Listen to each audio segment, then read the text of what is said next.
Hello, my name is Shannon Mayer, and I am going to be talking to you today about taming the muse. I'm actually going to break it into 4 videos to spread out over 4 days because I would like you to each do a little bit of a task for me at the end to help cement the theories that I have here. To give you a little bit of background on me, though, to understand where I'm coming from, and maybe some of my weird analogies that I might have. I started out in life as a farrier. That was my first career. I ran a farrier business for close to 15 years before I was able to go full-time into writing. And I developed my writing business while I was running my farrier business. And so taming the muse is something that I believe very firmly in, and it's something that a lot of authors struggle with. And some people call the muse your creativity or your inspiration or your imagination. You can call it whatever you want. We all have this aspect of ourselves that is the muse. And so for sake of simplicity, I'm going to refer to it that way for this piece. So it took me about, I started writing when I was, for the idea of actually publishing when I was 25, and then I went full-time when I was 33. And I ran the gamut. I did the agent circuit. I had a couple of agents. I fired a couple of agents. I've been indie primarily, and I've just recently been able to be hybrid with both Amazon's publishing arm 47 North and also Skyhorse or Talos Publishing, where they've actually done a print-only deal for me for my paperbacks of my Riley Adamson series. I've sold close to 1.4 million books, so I've got a pretty good handle on how the business is running and how the industry is going, and so I'd like to kind of give you what help I can in an area that I feel pretty strongly about, like I mentioned, with the Taming the Muse. So one of the things that and if you see me looking to the side, I've got notes here just so that I don't ramble on too much. I'm going to try and keep the videos to about 20 minutes each so that you're not sitting there going to sleep. So one of the things with your muse is I hear a lot is people say things like, and you might have said this, I know I did for a while when I was first starting out, I don't feel like writing today. My muse is not with me today. I'm just, the words just aren't there. My characters aren't talking to me. These sorts of things are a really common issue with writers in terms of like the negative words that they will spit out, not realizing the kind of the impact they have on themselves.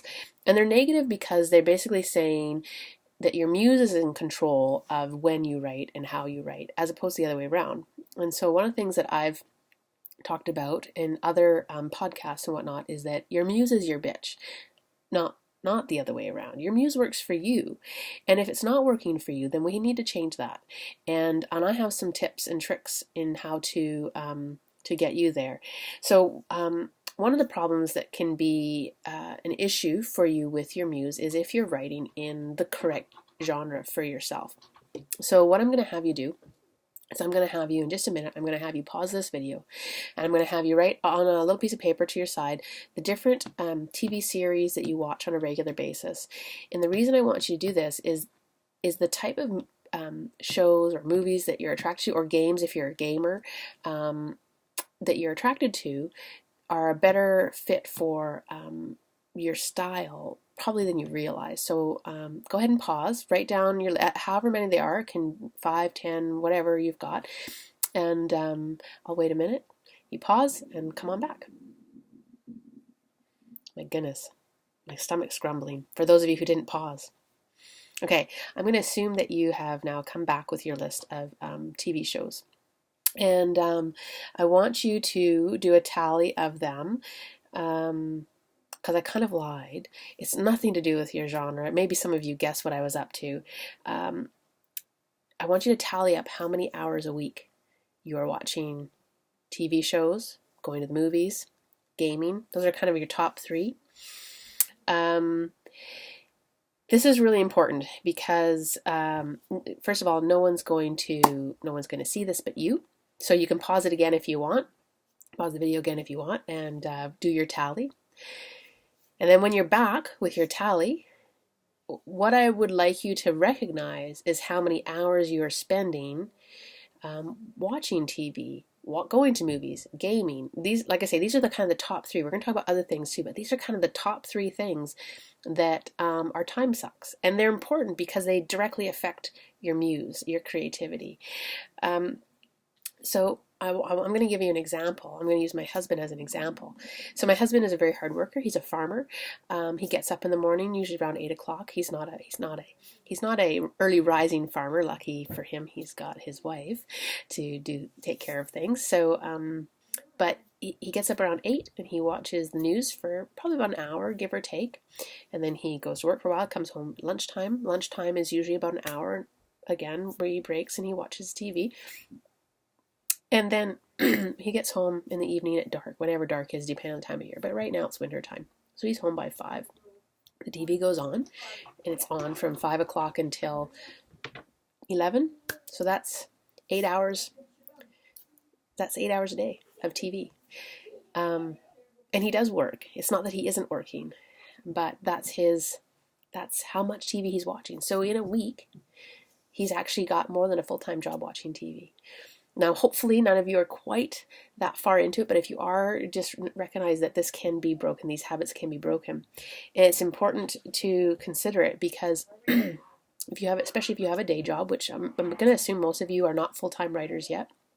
And even if you are a full-time writer, I see this with full-time writers too. This distraction that is TV and movies and I can spit this out. This is a baby brain. TV and movies and gaming. There are other things, of course. We could talk about Facebook. We could talk about social media online. But the hard thing with that is some of that is marketing. Some of that is you can convince yourself. So for right now, we're not going to go in there. But that may be your curse. We all have these distractions that we say, I don't have time. This is what I hear a lot. I don't have time. My muse isn't talking to me and I don't have time. Well, the reason your muse isn't talking to you is because you're not working it. Your muse is a muscle that you have to work on a regular basis in order to get it to be strong. And what that means is you take whatever time you've got and you use that time to get your muse going. So if normally you get up in the morning, like my hubby, and maybe you watch an hour or so of TV, maybe instead of that, you sit down with your coffee and you work on a plot line. Maybe instead you sit down with your coffee or your tea or your breakfast, however you do that, and you scribble out some character details. It doesn't have to be big right in the beginning, but it has to be consistent. So when I was shoeing horses, what I would do is I had my own little vehicle and I would drive from client to client. And sometimes I would be early. I'd finish a job early, or they said, oh no, we don't need this horse's feet taken care of today. We'll do it next time. So maybe I'd have 45 minutes. Pull off the side of the road. I always had my laptop with me. It was like being a photographer, but with a computer. So photographers always have their cameras with them because they never know when they're going to have that perfect shot.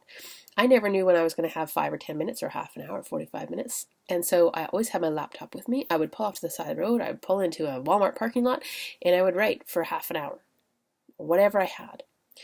And what that taught me was that I could engage my muse. I could say to my muse, you have to work now because we don't have time later, because I'm going to be working later, or I'm going to be taking care of my son later, or I'm going to be dealing with my family later. We all have life things that we have to take care of. So what in our lives can we cut back on and give that time over to our writing to help our muse train on a regular daily basis? Like I say, for some people it's Facebook.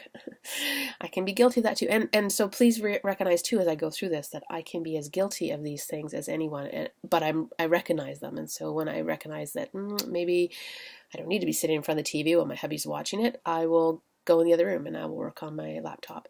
And part of that is just I enjoy it, but also it's really easy to get into those habits where you just you sit and you don't do something that's productive. And that's what your muse needs to be productive in order to train it up. So to give you an idea of the change from an untrained muse for me to a trained muse. So untrained, it took me about a year to write my first book. And that book was 90,000 words. And some of it, of course, is learning the whole process. And some of it is learning just, how to be a writer. But since then, so that was when I was 25 to 28, and now I'm writing 2 to 3 books in 2 months. Those books aren't any smaller. They're not poor quality.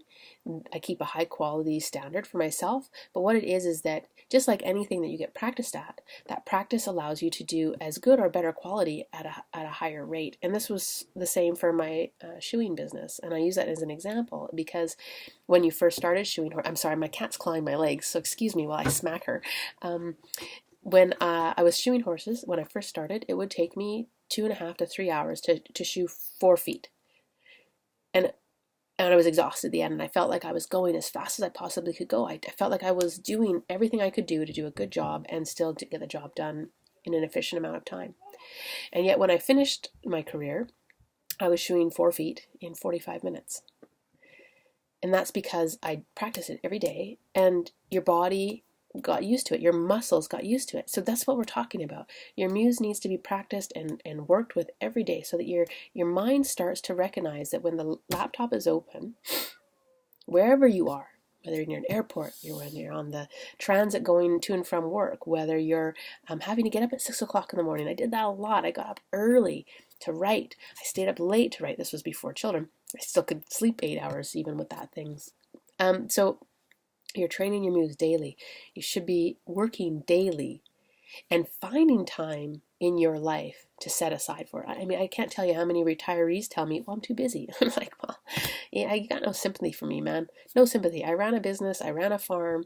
I was married. I now have a child. I still have to make time out of my life.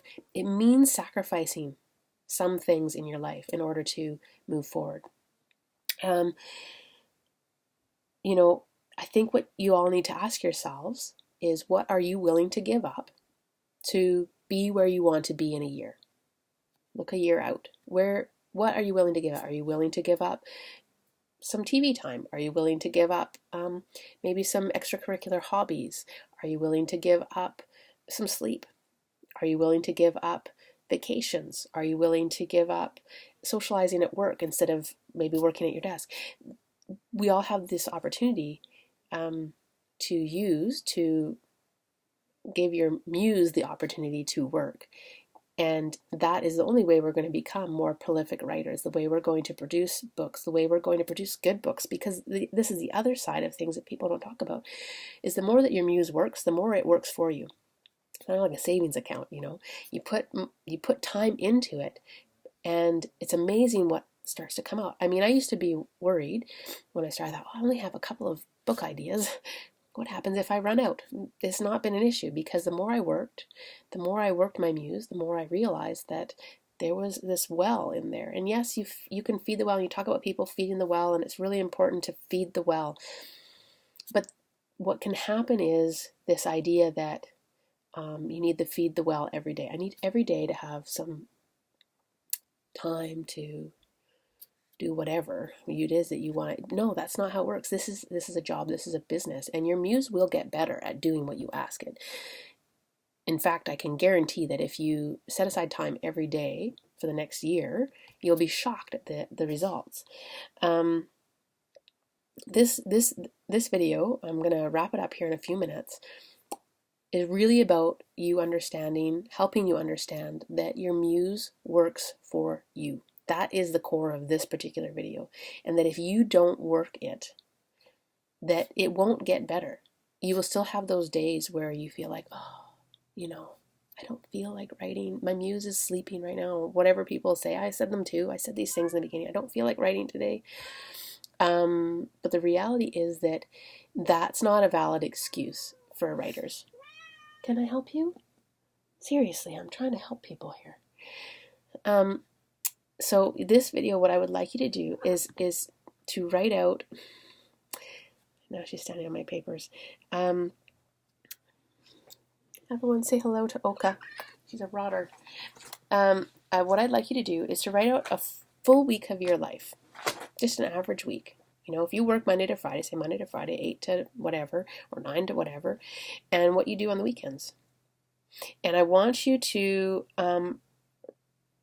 basically try and find yourself 8 more hours a week, which isn't a lot. I want you to find 8 more hours a week, so a little more than an hour a day that you can set aside in whatever chunks you can set aside for your writing. So that is a kind of a minimum. That is a minimum. I would lay money that you'll be able to find more than that. And it may be, like I say, you may have to say, okay, well, I'm going to have to get up an hour earlier because I can't find time. Maybe you are that busy. There are people that are that busy. But even being that busy, you can still choose to find time for your writing. You have to choose it, though. I can't help you with the next steps if you don't choose to put that time aside. And even established writers can do this. It's very easy to get wrapped up in marketing and PR and all these things. So I want you to do the same thing. Sit down, look at your week and go, okay, where can I actually put in an extra 8 hours a week? Where can I actually give myself an extra 8 hours a week? And how can I do that? And I want you to do that task before you come back and watch my next video. I mean, this is assuming anyone comes back and watches the next video. But I want you to do that task. I want you to do it before the next video because it's going to apply to what we're going to talk about in part 2 of Taming the Muse. Please feel free to pop any questions in the comments below. I will be checking on them and answering them throughout the week. And if I don't answer, feel free to tag me. A lot of times it's just a lot of notifications that come in. And also recognize that this course that I'm doing with you right now, I've done with other authors in person, and we called it a boot camp. And it's not going to be comfortable. Maybe I probably should have said that at the beginning, but at least this way you watch one video. It's not going to be comfortable. This boot camp is going to push you out of your comfort zone because I'm going to ask you to do things in regards to your writing that will help you. But a lot of times that means that you're doing things that you've not done before or things that you didn't think you could do before. So yeah, if you come back with part 2, we're going to talk some more about Taming the Muse. The second part is going to be really directly result of what you guys figure out in regards to your hourly, what you can put together for your hours. And then we'll go from there. Okay, good luck, happy writing. I'll see you tomorrow.